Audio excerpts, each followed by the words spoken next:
Pastor Ageu Magalhães, seja muito bem-vindo, tá bom? Se apresente para as pessoas, fale um pouco onde que você é pastor, fique à vontade, o podcast é todo seu, tá bom? Ok, olá, Caio. É uma alegria participar desse podcast. Eu sou pastor da Igreja Presbiteriana de Vila Guarani, aqui em São Paulo, capital.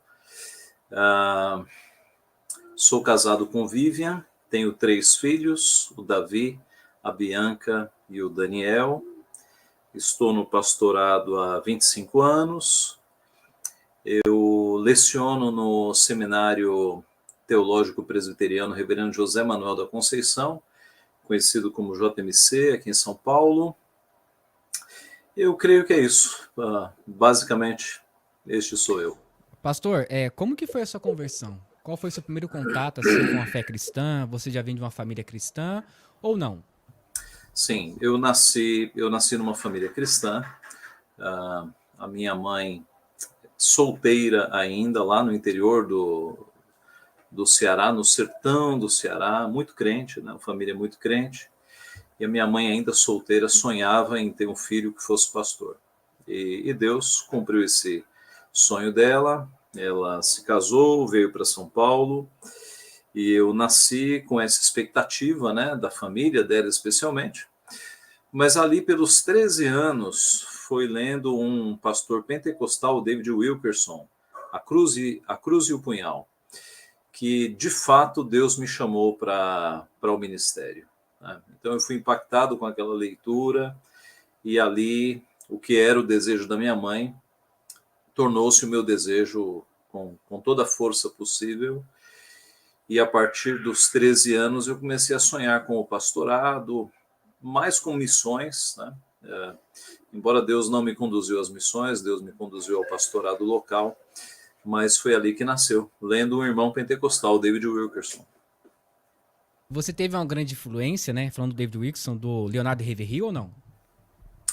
Não, não, não. Eu li algumas coisas dele, mas essa influência inicial foi do David Wilkerson, do qual eu li 2 livros, né? E alguns vídeos.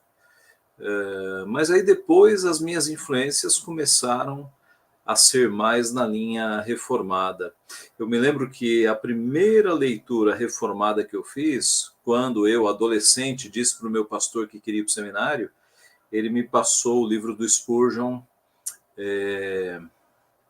como se chama? Aquele do chamado. Daqui a pouco eu lembro o título exato. Assim, lembrei. Lições aos meus alunos, que são 3 volumes, e tem um capítulo que é sobre o chamado pastoral. Então foi minha primeira leitura teológica, foi Charles Spurgeon, e eu fiquei bastante impressionado com a profundidade, com a piedade. E aí, a partir daí, as leituras foram mais na linha reformada, né? Tanto batistas quanto presbiterianos e congregacionais, alguns anglicanos. Muito bom. Pastor, vamos agora começar com aquelas perguntinhas que são importantes e Aham. muitas pessoas às vezes não entendem nem compreendem por que que essas perguntas são importantes para os nossos dias atuais, né? Uma das coisas que estão aí em voga, né, em muitas igrejas evangélicas, é a teologia do coach, né? Eu queria saber a sua opinião sobre o perigo desse tipo de teologia nos nossos púlpitos. Uhum, uhum. Então, é perigoso porque é mais uma coisa que não foi criada nas escrituras entrando na igreja. É sempre perigoso quando os crentes trazem coisas do mundo, coisas do século, para a igreja. A igreja ela deve ser composta de ideias que surjam e emanem das próprias escrituras. Então, a ideia do coach, que se popularizou aí pelo mundo, com vídeos muito engraçados às vezes, né?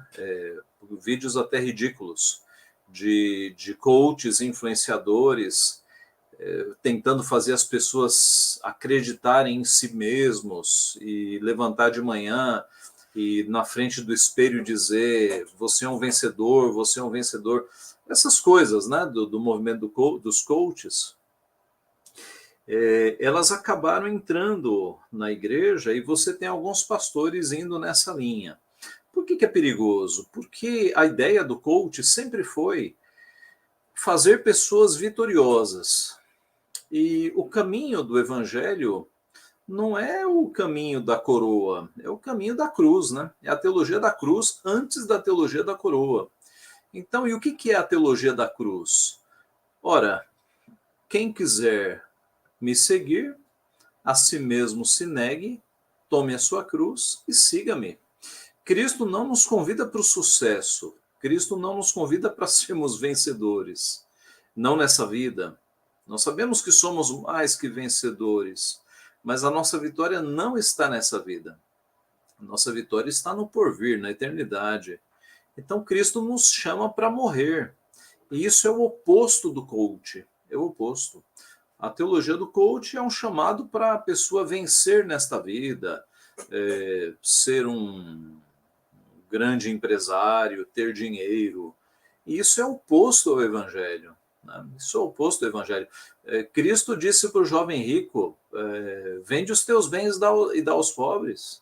Então, isso é o oposto do coach. Então, é uma pregação contrária ao evangelho. Né? Contrária. Cristo nos chama para viver e morrer por ele, não para ter sucesso material, sucesso neste mundo. Pastor, por que será então que muitas igrejas estão assim cheias de pessoas que estão interessadas nesse tipo de teologia? Por que esse evangelho, né, que nós conhecemos, o evangelho bíblico, ficou tão para trás? Por que esse novo evangelho mais doce se tornou tão atraente para as pessoas? Olha, eu diria que não há nada de novo embaixo do sol, né? A palavra de Deus nos diz isso. Então, eu entendo que quando o evangelho era mais puro, ele era menor e ele tinha mais rejeição do mundo.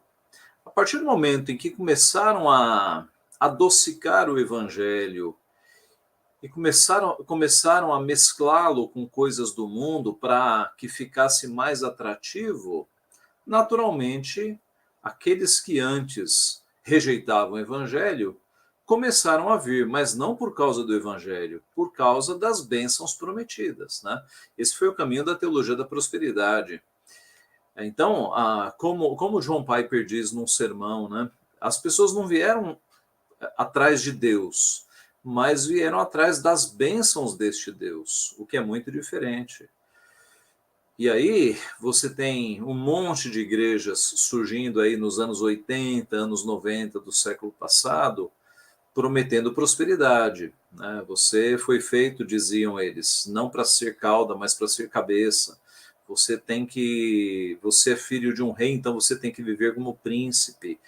E imagine, as pessoas gostam muito disso, né? Quem é que não quer ficar rico? Quem é que não quer ter muitos bens? Então, a população brasileira gostou muito disso. E as pessoas vieram não para seguir a Cristo, mas para conseguir as bênçãos. E muitos ficaram frustrados, porque o evangelho não é isso. Né? O pastor, irmão nosso, Paulo Romero, escreveu justamente um livro sobre esta frustração, acho que é Decepcionados com a Graça, de pessoas que vieram acreditando que ser crente era ter dinheiro, etc, etc. E essas promessas não foram cumpridas, porque Cristo nunca prometeu isso. Né? Então, eu acho que hoje o que nós chamamos de mundo evangélico, ele está bastante inchado, inflado, com muitas igrejas que não estão pregando o evangelho. Né? A coisa boa, Caio, é que muitos que estão nessas igrejas estão querendo alimento mais sólido e eles têm vindo para igrejas mais sérias, né? Igrejas e denominações que têm exposto a palavra. Nós temos recebido nas nossas igrejas muita gente que era neopentecostal, entrou pela teologia da prosperidade, Deus os converteu lá, louvado seja Deus por isso, e agora eles estão precisando, estão com sede da palavra, e eles encontraram isso nas igrejas mais sérias. Né? Então, Deus, pela providência, reverteu esse quadro, eu creio. Pastor, eu como futuro historiador gosto muito de ler histórias por aí, saber como funciona cada país e eu vejo que cada país, com o tempo, com a propagação do evangelho, mudou algum aspecto sobre religião. Então, o que se entende, parece, tá? É uma ideia minha, é que quanto mais pobre for o país, mais a teologia da prosperidade cresce, porque aumenta a ideia de buscar a Deus por meio de uma fé mística para conseguir aquilo que não tem, né? Então se torna um escape. Então se eu não tenho, eu procuro o Deus que dá, mas não é o Deus bíblico. Você pensa mais ou menos assim ou não? Sim, faz todo sentido. É uma ideia de oferta e demanda, né? É como se fosse um mercado. E note, num país como o nosso, em que o sistema de saúde pública é péssimo, em que as pessoas são doentes e não têm um bom atendimento, num país que o desemprego é muito grande, né? As condições financeiras são difíceis para 90% da população, num país que muitos não têm perspectiva de nunca ter uma casa própria, aí a teologia da prosperidade ela seguiu as leis de oferta e demanda, né? Vamos oferecer cura para um povo doente, vamos oferecer dinheiro para um povo pobre, vamos oferecer condições de vida reais para pessoas que vivem na miséria, né? Então, de fato, dá para analisar como um fenômeno sociológico. E alguns pastores fizeram isso, né? Já escreveram artigos, inclusive. Muito bom.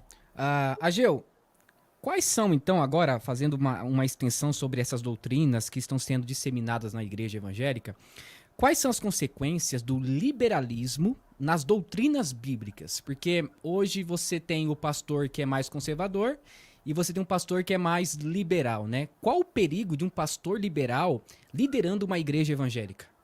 Tá. Bom, é bom a gente definir bem aqui os termos, né, para não cometer injustiça.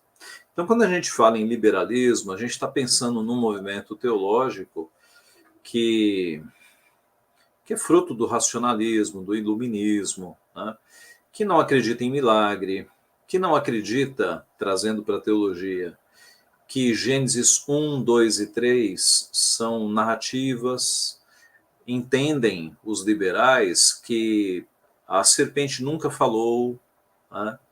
Entendem os liberais que Adão e Eva não foram seres históricos, entendem os liberais teológicos que não houve milagres no Antigo Testamento. Tá? Uma vez eu li um liberal afirmando que o fenômeno da sarça ardente, ali não tinha sido milagre nenhum, porque em Israel ocorre combustão espontânea em sarças, né? Não é o Bultmann, né? Não, não foi. Foi um mais recente. Tá. Foi um mais recente. Mas ele dizia que ocorrem combustões espontâneas lá naquele clima seco do deserto, sarças pegam fogo, que não é mentira, é real, e que embaixo da sarça havia uma tubulação de gás natural, e é por isso que o fogo se mantinha. Ele só faltou a ele explicar como é que as folhas não se consumiam, né? A sarça queimava e não era destruída, ela estava intacta. A sarça ardia e não se consumia. Então, os liberais teológicos, eles vão negar milagres. Eles vão negar também o nascimento virginal de Cristo, porque virgem não dá à luz, eles vão negar isso. Eles vão negar a ressurreição de Cristo, eles vão negar a volta de Cristo. Em suma, eles vão negar tudo aquilo que não pode ser provado pela razão. Tá? Muito bem, então estes são os liberais. Nós temos liberais no meio evangélico? Temos, com certeza temos. Não é em grande número, né? Por exemplo, na igreja do qual nós fazemos parte, a Igreja Presbiteriana do Brasil, eu arriscaria dizer que os liberais teológicos, dentro do que eu conceituei, não passam de 10% de todos os pastores do Brasil. Tá? Eles existem, eu conheço alguns, mas são poucos, graças a Deus.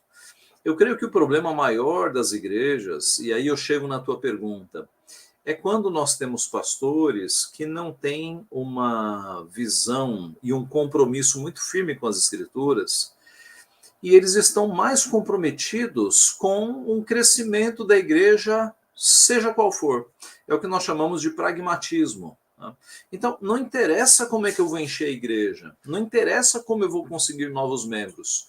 O que interessa é que eu encha a igreja. E aí você compromete um evangelho genuíno. Você compromete a pregação do reino de Deus.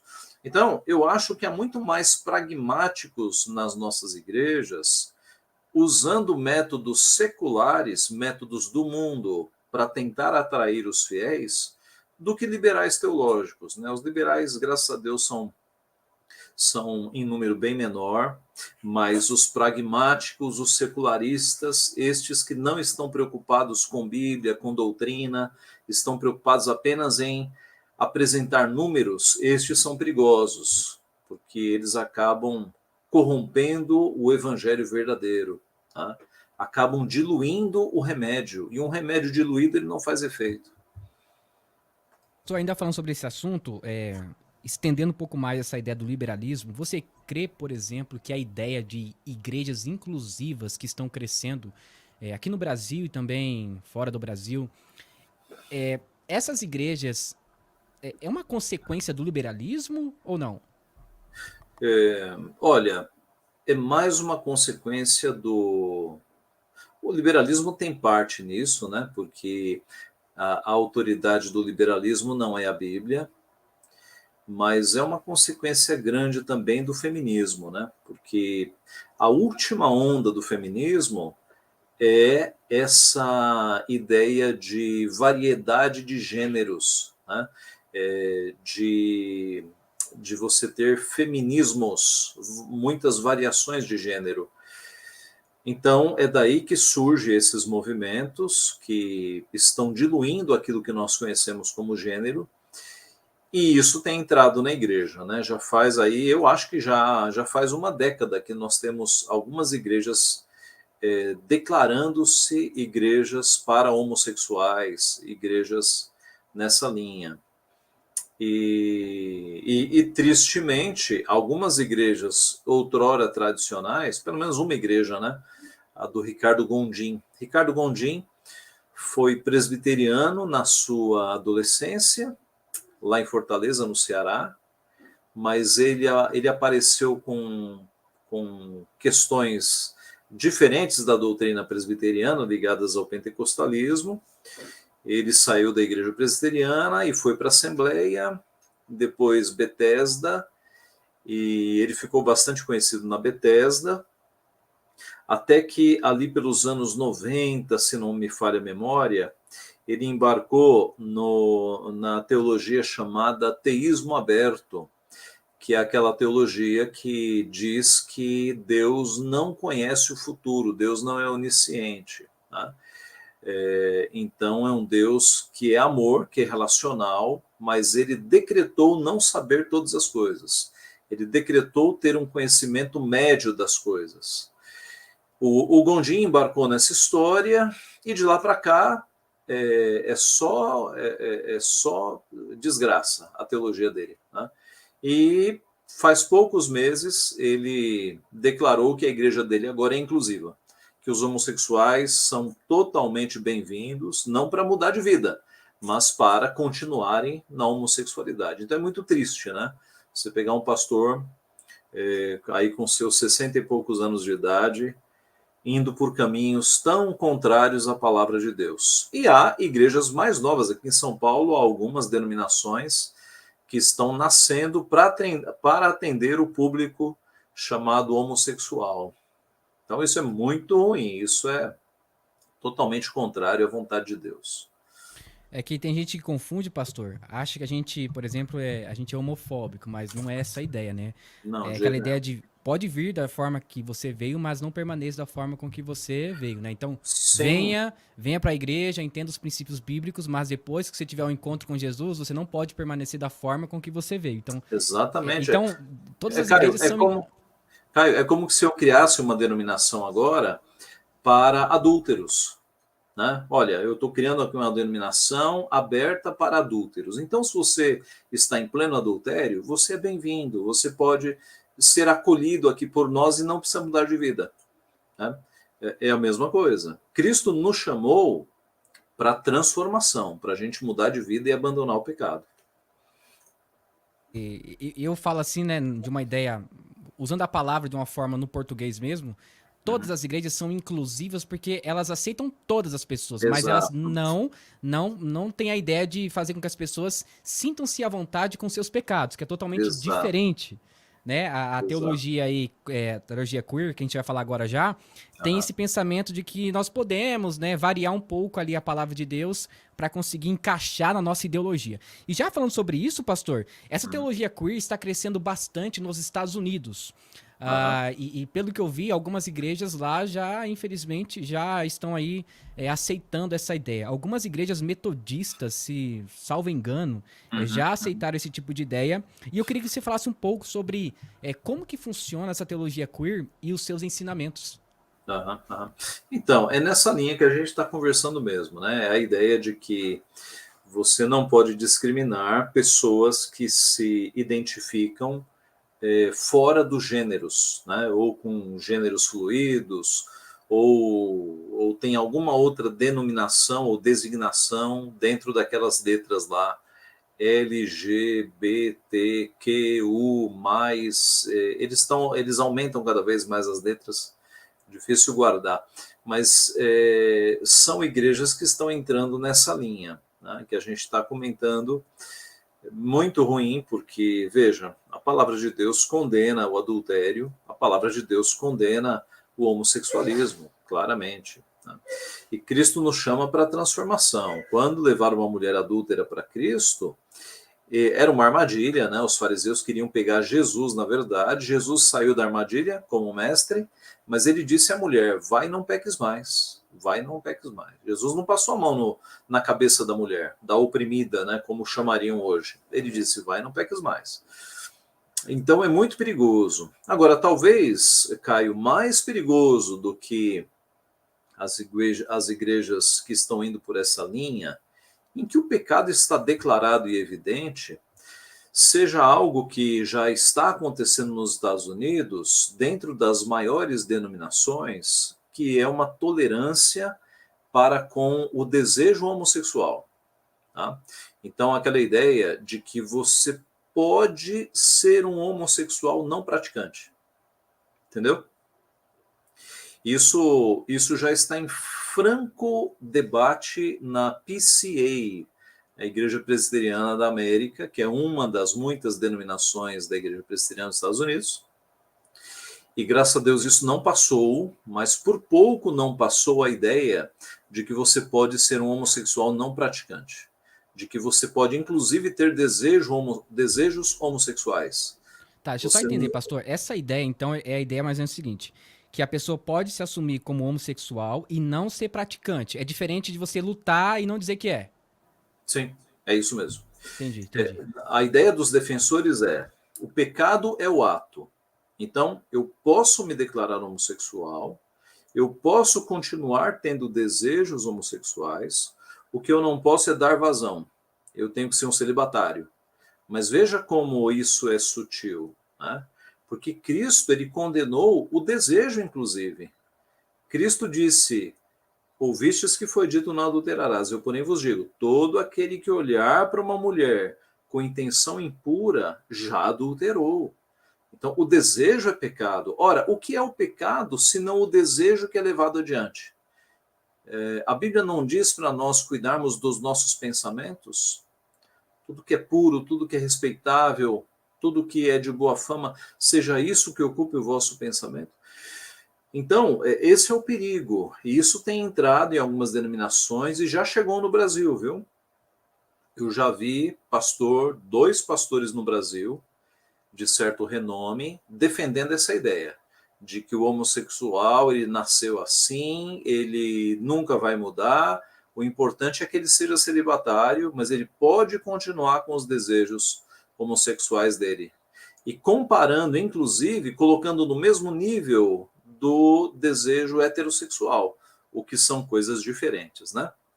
Porque o desejo homossexual, ele é pecaminoso, o desejo heterossexual, ele só é pecaminoso se ele estiver fora do casamento. Eu posso desejar a minha esposa e não é pecado nenhum. Agora, no homossexualismo, qualquer tipo de desejo homossexual já é pecado, porque vai contra a natureza. Romanos 1. né? São relações que vão contra a natureza que Deus criou. Deus não criou homem com homem, mulher com mulher. Deus criou o homem com mulher e disse: multiplicai-vos. É aí que está a bênção de Deus. Então, essa ideia tem chegado no Brasil e ela é perigosíssima. E a gente tem que se preparar para debater isso. Uma outra coisa importante, pastor, ainda falando sobre a questão do homossexualismo, né? É, o homossexualismo não é somente o desejo em si que é pecado, mas também a extensão desse desejo, né? E eu falo aqui no canal que, por exemplo, quando você une pessoas do mesmo sexo, você quebra uma aliança que o próprio Deus fez de união correta de família, né? Que é entre um homem e uma mulher. Então, quando você. Não é somente o desejo, a prática homossexual, mas também é o padrão que foi estabelecido por Deus como família. Uhum, Né? uhum. Então, Sim. eu queria fazer uma pergunta, já falando sobre isso, eu recebo muitas mensagens no direct de Uhum, pessoas que têm esse desejo e às vezes não sabem por onde começar e como combater. Qual dica você daria para essas uhum. pessoas que estão enfrentando esse desejo e elas querem ser libertas, mas o desejo é forte? O que fazer? Tá. Bom, vamos lá. É, primeira coisa, torne-se membro de uma igreja. Por quê? Porque esses pecados que são tão difíceis de largar, né, que às vezes se constituem num vício, você precisa de alguém do teu lado, de um pastor, para te aconselhar, orar com você, para que você preste contas, né, dos teus escorregões. Então não adianta querer ser um crente autônomo, um lobo solitário. Não, eu sou crente, eu não preciso de igreja. Você, se você é crente, você precisa da comunhão dos santos. Você precisa dos irmãos. Então, vá para uma igreja séria e tenha o acompanhamento de um pastor na tua vida. Segundo, não alimente o pecado. Jogue fora e bloqueie todo tipo de mídia que te leva a isso. Né? Então, se você tem aí uma rede social que você percebe que é ali que você tem caído, tranque essa rede social, cancele. Né? E Cristo é radical mesmo, né? Cristo disse que se a tua mão direita te faz pecar, corta a mão. Tá? Então, se a internet está te fazendo pecar, sai da internet. Né? Tente bloquear os caminhos que te facilitam o pecado. Então, pare de alimentar o teu coração com imagens que possam ser contra a tua santificação. Terceiro, como diria John Piper, é fogo contra fogo. É o fogo da oração contra o fogo das paixões. E como diz a palavra, andai no Espírito e jamais satisfareis as obras da carne. Então, o que isso significa em termos práticos? Vida de oração forte, disciplinada, oração e leitura da palavra. Eu diria todos os dias pela manhã. Acordou, se obrigue a ler a Bíblia, a orar, a ter tempo com Deus, para que você comece a mortificar, como diz a palavra, a matar a carne. Se o teu espírito estiver forte, a sua carne vai estar fraca. E aí as tentações podem ser vencidas. Então, terceiro, vida com Deus, vida de oração, vida de leitura da palavra. Quarto, perdão, para fortalecer o espírito. E também a ideia de que sozinho eu não consigo vencer isso. Então, é Cristo, correr para Cristo. Quando a coisa apertar, corra para Cristo. Não confie em você mesmo. Se você confiar em regrinhas e confiar em você próprio, você já perdeu. Tem que correr para Cristo, né? Tem que confiar em Cristo, se alimentar de Cristo, buscar a Cristo, e é possível vencer essas tentações. Eu conheço gente que era homossexual no passado, teve grandes lutas, mas Deus libertou e hoje tem família. Né? Eu conheço um missionário, inclusive, que passou por esse processo e hoje ele é um servo de Deus, com família, tudo certinho. Ótimo, pastor. Agora, voltando um pouco sobre a questão da ideia ministerial, de Uhum. ideologia, de gênero e tudo mais, falando sobre o pastorado feminino, durante aí Okay. um grande tempo, na verdade, né, surgiu esse movimento na ideia das mulheres terem ali um papel ministerial, tratando-se ali de liderança. Você acha Uhum. também que a ideia do pastorado feminino atualmente é uma extensão do feminismo? Ah, com certeza, né? Porque os argumentos são os mesmos, Caio.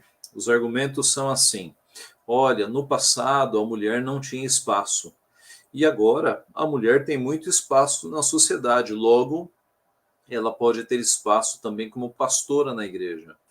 Mas qual é o problema desse pensamento? É que a palavra de Deus não muda, e há algumas coisas que são estruturais. De fato, o mundo avança, né, numa perspectiva aí de tecnologia, de inventos, mas o ser humano é o mesmo. Né? A estrutura do homem e da mulher são as mesmas. Há uma série de ocupações que a mulher não vai fazer. Não vai fazer. Quem está limpando fossa, quem está construindo sistemas de esgoto são homens. Quem está fazendo reparos em circuitos de alta tensão são os homens. Né? No nível mais simples, eu digo para as irmãs da igreja: 4 horas da manhã você ouve um barulho no quintal, mulher. O que, que você faz? Você põe a roupa e vai lá fora resolver? Ou você cutuca o teu marido? Né? Ó, bem, ouvi um barulho. E assim, então, embora os tempos mudaram, o homem e a mulher ainda são os mesmos. O homem, aos olhos de Deus, continua sendo cabeça. Deus colocou ele nesta função. E a mulher continua sendo auxiliadora. E nenhuma mulher gosta de ser cabeça. Algumas mulheres são obrigadas a tentar ser cabeça porque os maridos são omissos. Né? O marido não faz nada, alguém tem que fazer alguma coisa, aí as mulheres assumem, como Débora fez, né? Como Débora fez lá atrás. Mas o que pode perguntar para qualquer mulher. A mulher gostaria de ser protegida, gostaria de ser amparada, gostaria de fato de ser cuidada por um homem mais forte. As nossas filhas são tratadas assim enquanto elas têm pai, né? E quando elas vão se casar, é o pai que entrega na mão do noivo, para que o noivo, daqui a pouco o marido, ele faça a mesma coisa. Ele proteja, ele cuide, ele seja o provedor do lar. Tá? Então, Deus fez a mulher para ser auxiliadora. Deus não fez a mulher para ser cabeça. E é muito estranho, né? E agora, entrando no pastorado bíblico, nós não temos base bíblica para a mulher ser pastora, de jeito nenhum. Na Bíblia, Deus sempre Poxa, colocou pastor, mas Raquel era pastora. de ovelhas, né? Ser pastor de ovelhas pode. Agora é interessante, né? No Antigo Testamento, nós temos 3 ofícios: profeta, sacerdote e rei. Deus não chamou profetisas, Deus não chamou rainhas, Deus não chamou sacerdotisas. Então, o argumento de que era um mundo machista cai. Era um mundo machista, patriarcal. Ué, Deus, ele está sujeito a ser machista? A ser patriarcal?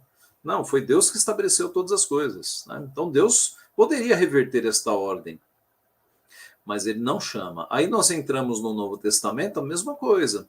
Cristo é alguém que está acima de qualquer preconceito.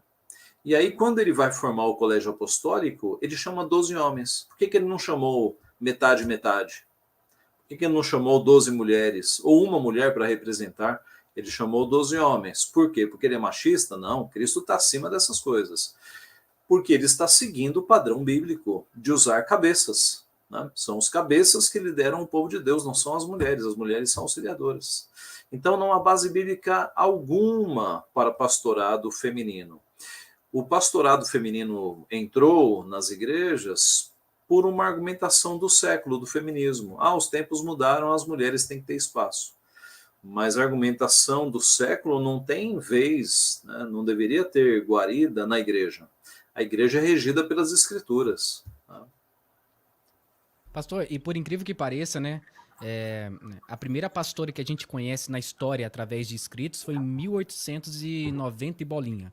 Depois, aqui no Brasil, uma igreja batista levantou uma pastora em 1960 e pouco, mais ou menos. Então, Aham. quer dizer que Deus errou 19 séculos? Pois é, pois é, pois é. Então, Não faz sentido, não né? faz Não faz sentido, né? sentido nenhum. Nenhum, nenhum. Então, parece que é aquela ideia, olha, já que as mulheres têm liderança na sociedade, então por que que não estender para a questão de liderança eclesiástica, né? É. E E você você acha também, sabe, pastor? Pode falar, o pode falar. Caio, só complementando, isso é tão perigoso você usar argumentação cultural ao invés de argumentação bíblica, porque o argumento cultural de que os tempos mudaram e a mulher tem o seu espaço, daqui a pouco vai ser usado para os tempos mudaram e os homossexuais têm o seu espaço na liderança da igreja. É o mesmo argumento. Então, quando você joga a Bíblia de lado e segue o argumento do século, coisas piores virão. Você acha também que essa ideia da violência crescendo, tudo bem que é um fato bíblico que disse que o amor de muitas pessoas iria se esfriar e a violência iria aumentar. Isso é um fato bíblico, mas você acha também que a ideia das mulheres não mais cuidarem de suas crianças e terceirizar essas crianças se tornou também uma forma dessa violência aumentar? Porque, querendo ou não, os filhos fazem parte do futuro da igreja e também da Uhum, sociedade. E se a gente não educa esses filhos de uma forma correta, a uhum, gente tem os frutos lá na frente. Então, quando uma uhum. mãe resolve sair para fora, eu creio que existe necessidade, mas é caso e casos, né? Você não acha que existe também esse problema na família com a educação que acaba afetando a sociedade? Ah, com toda certeza, com toda certeza. De novo, não há nada de novo embaixo do sol, né? Na Revolução Industrial lá da Inglaterra, aconteceu esse fenômeno. Homens e mulheres foram trabalhar nas fábricas e as crianças ficavam largadas. E aí o nível de delinquência cresceu assustadoramente. Foi aí que nasceram as escolas dominicais e Deus levantou crentes para cuidar disso. Mas George note, Miller, aqui no né? Brasil. Oi? George Miller aproveitou a oportunidade, não foi? O Miller? George Miller, exatamente, George Miller. Quem criou a escola dominical foi. Daqui a pouco eu Sei quem é, lembro. mas esqueci o nome. Robert Rakes. Isso, Robert isso. Rakes, é. Mas o George Miller foi esse, como você bem lembrou, que ele cuidou de milhares de órfãos e de crianças nas ruas, né? Agora veja, aqui no Brasil, de fato, isso acontece também. Quando uma mãe, quando uma mulher, e a gente não pode querer ser injusto, né? Porque o Brasil é muito difícil. Mas vamos lá. Quando uma mãe, ela mesmo tendo condições de viver em casa para cuidar dos seus filhos, ela abre mão e coloca os filhos numa creche e aí vai dedicar-se à sua carreira, e esse filho vai ser criado por creches, vai ficar em casa, longe da mãe, longe do pai, a tendência desse menino dar em algo que não é bom é muito grande, é muito grande. Tá? Então a gente sempre incentiva os casais da igreja a se programarem para quando chegar a gravidez, a mulher focar na educação dos filhos, porque isso faz toda a diferença, toda a diferença. Então, não há dúvida de que há conexão. Né? Essa busca por bens materiais que fazem com que mulheres priorizem as suas carreiras ao invés dos filhos, tem gerado filhos que não foram bem educados, né? Que não tiveram a proximidade com os pais e que vão seguir o curso dos pais, né? Vão achar que o mais importante é o dinheiro mesmo, a família não tem importância. Você sabe, Caio, eu tenho confirmado isso cada vez mais. A maioria dos homens que têm problemas no casamento, eles não tiveram referenciais paternos bons. Isso é um ciclo, né? Não é uma maldição hereditária, porque Cristo rompeu todas as maldições, mas é algo observável. Homens que não conseguem cuidar bem de um casamento, geralmente são fruto de pais que também não cuidaram bem da sua própria família. Então, o alerta para os novos casais é esse: cuide bem dos seus filhos, tenha uma família saudável, porque se você não tiver, a chance do teu filho repetir o erro é muito grande. Pastor, e eu vou mais além ainda. Eu estava lendo um livro da Simone de Beauvoir, que foi uma das pioneiras do feminismo. Aham. Ela diz o seguinte: olha, a mulher, quando ela nasce, ela não é mulher. Ela se torna uma mulher. Ou seja, aquela ideia da essência da mulher fazer por onde, agir na sociedade para tornar-se uma mulher. Então, Uhum. essa ideia da mulher nascer e ser uma mulher, como a Bíblia diz, criou Deus, Deus criou homem e mulher, quebra no feminismo. Você tem que se tornar um homem, você tem que se tornar uma mulher. E ela vai É. contra essa ideia patriarcal completamente. Inclusive, ela não apoiava nenhum casamento. O casamento para ela era uma coisa assim ridícula, né? Uhum. Uhum. É uma Pastor, construção social, né? É uma isso, construção apenas. isso. Para Agora, ela, isso é tão facilmente refutado. Tá? Você já é casado, Caio? tô casado e minha esposa tá. Daqui 2 meses chega uma criança aí. É o primeiro filho? É, primeiro Ah, filho. queira Deus você tenha muitos filhos. É, e veja, eu tenho dois meninos e uma menina. Então, se você der, deixa eu pensar aqui, um- uma caixa de sapato vazia para um menino e uma caixa de sapato vazia para uma menina, o menino vai transformar isso ou em um carrinho ou em uma montanha para os bichinhos dele lutarem, ou num esconderijo, vai transformar em alguma coisa.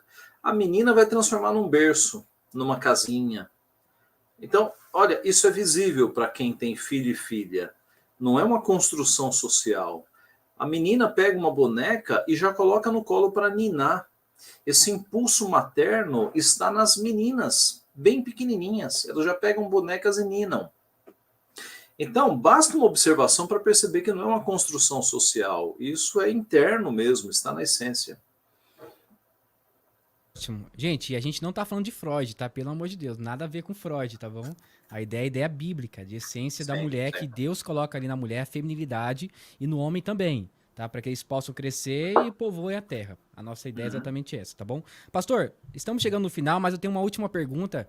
Você, como é um ótimo expositor da palavra de Deus, é professor também, por que, Ageu, em nosso meio tá tendo essa escassez de teologia em nossos púlpitos, essa pregação expositiva sobre realmente quem é Deus, expor o texto de uma forma bíblica? Por que que os pregadores hoje em dia, é claro, eu não estou falando de uma forma geral, algumas igrejas, por Não. que que essas igrejas perderam essa essência de pregar de uma forma bíblica? Uhum, uhum. Olha, eu acho que são vários motivos, né? Desde uma formação fraca para pastores. A gente sabe que com a quantidade de denominações evangélicas que existem, nem todos aqueles que se dizem pastores receberam uma formação adequada. Tá? Às vezes nem formação receberam. O indivíduo falava bem, se comunicava bem, e aí ele foi designado lá como pastor, sem um preparo. Ou então um preparo muito raso, muito superficial, que não se aprofundou. Né? Então acho que passa pela formação dos pastores, passa também por um processo de, vou usar essa palavra, de emburrecimento da sociedade brasileira. A sociedade brasileira como um todo, eu acho que é um fenômeno mundial isso, viu? Passa por um período de emborrecimento. Porque, embora nós estejamos na era da informação, da informática, e você tem informação, basta pegar um celular e você consegue pesquisar qualquer assunto. Nunca uma geração foi tão burra, foi tão sem capacidade de compreender as coisas, de fazer uma análise, de concentrar-se, né, durante um bom período em cima de um livro.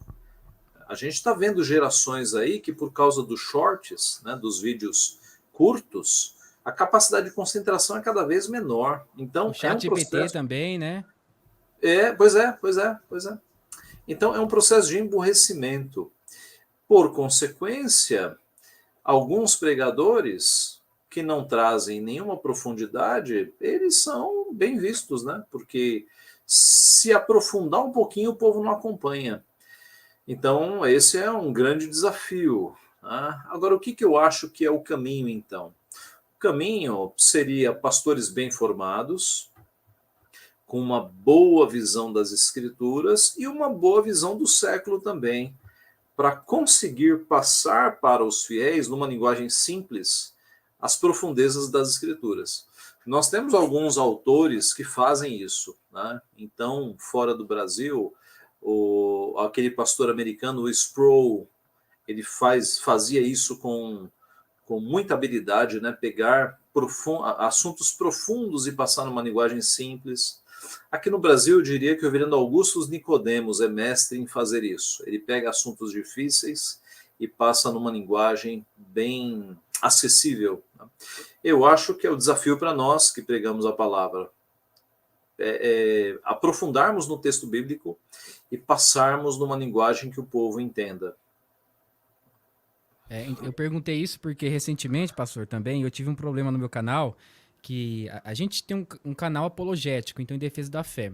Então, quando alguém envia ali uma recomendação, a gente analisa para verificar se dá para fazer um vídeo ou não. Se for para denigrar a imagem de alguma pessoa, a gente não faz, porque não é o objetivo do canal. Entretanto, qual foi a nossa ideia? Pegar ali uma pregação de um pastor famoso, né, e tudo mais, e analisar a pregação dele a partir do próprio texto. E aconteceu um pequeno detalhe, né? Eu analisei a pregação de um pastor neopentecostal, não vou citar o nome dele. Okay. A gente analisou aqueles aspectos de hermenêutica, homilética, a questão exegética do texto, e o pastor não gostou, tentou derrubar o vídeo, não conseguindo derrubar o vídeo, entrou com um processo diretamente com o Google para derrubar o meu vídeo, e agora o processo está rolando. Foi semana passada esse processo. É mesmo?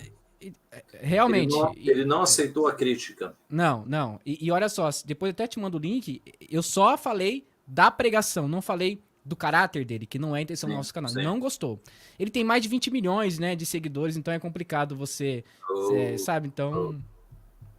É uma pena, porque nós cristãos, o dia que a gente se fechar para uma crítica, aí é que a gente deixou de ser humilde mesmo, né? A gente tem que sofrer a crítica e ver no que pode melhorar. Né? E a nossa ideia também era fazer com os bereanos, né? Paulo estava pregando e os bereanos estavam analisando a pregação de Paulo, não é do Caio, né? Exatamente. Era de Paulo. Então por que nós não podemos analisar as pregações de nossos irmãos na fé? Pastor Ageu, eu gostaria de agradecer por você ter participado aqui do podcast. Foi muito bom, muito edificante. E eu queria que você deixasse aqui as suas redes sociais, falasse um pouco sobre as suas redes sociais e as suas considerações finais também. Fique à vontade. Ok. Olhe, se você digitar Ageu Magalhães, você vai encontrar minhas redes. O YouTube da nossa igreja é IP de Igreja Presbiteriana, né? IP Vila Guarani. Então ali nós temos todos os estudos e sermões que acontecem lá na igreja. E não sou eu que prego, né? Nós temos chamado vários pregadores para lá. Com destaque, nós temos tratado lá na nossa igreja um tema que se chama Os Erros do Romanismo, falando sobre, revisitando os erros da Igreja Católica Apostólica Romana. E nós estamos fechando um estudo, se Deus quiser, em março a gente fecha 52 estudos sobre o romanismo. Acho que a gente está no estudo 45 ou 46. Então, todos os temas, né, purgatório, oração pelos santos, rosário, a gente fez uma lista aí de 52 assuntos, virgindade perpétua de Maria, assunção de Maria, a gente fez uma seleção grande e a cada domingo nós damos o estudo na igreja e gravamos. Então, lá no YouTube da nossa igreja, tem uma playlist só com esses estudos, então vale a pena conferir.